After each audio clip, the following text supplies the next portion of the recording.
Ayan, hello, what's up po mga kabackyard. So dito nga pa rin tayo ngayon sa ating farm. At ito yung mga tinanim naming napir.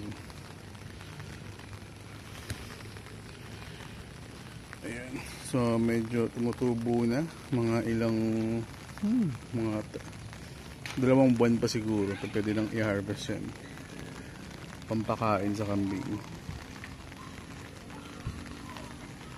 At ayan, so medyo malinis na ngayon itong ating mga pastulan. Sayang at hindi tayo pwede makapagpawala ng kambing ngayon dahil maulan. So ngayon naka free range itong mga pabo at manok natin. Ayan. So, ito yung taniman ng gulay ni mama. Sige natin. May mga bago siyang mga tanim dito.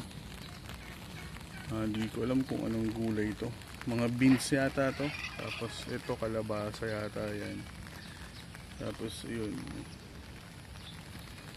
So ayun, mga papaya ni mama, kahit yung mga red lady yata yan. Ayan, may mga bunga na rin.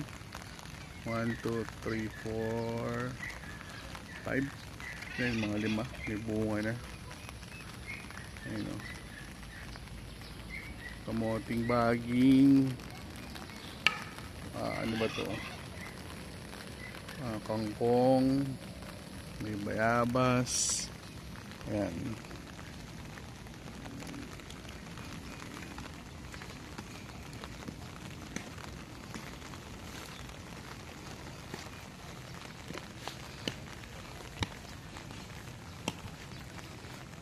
So ayan, maulan ngayon, so medyo limited yung video natin. Sana next week or sa bukas medyo maaraw na para makapag video tayo.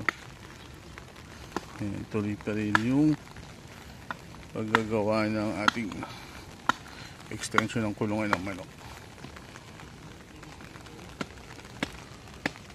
So ayan, pabo. So mga nagkakainahin na pabo. Ayan, may mga inahin pa ako dito. Pwede ako mag-out. So, yun lang.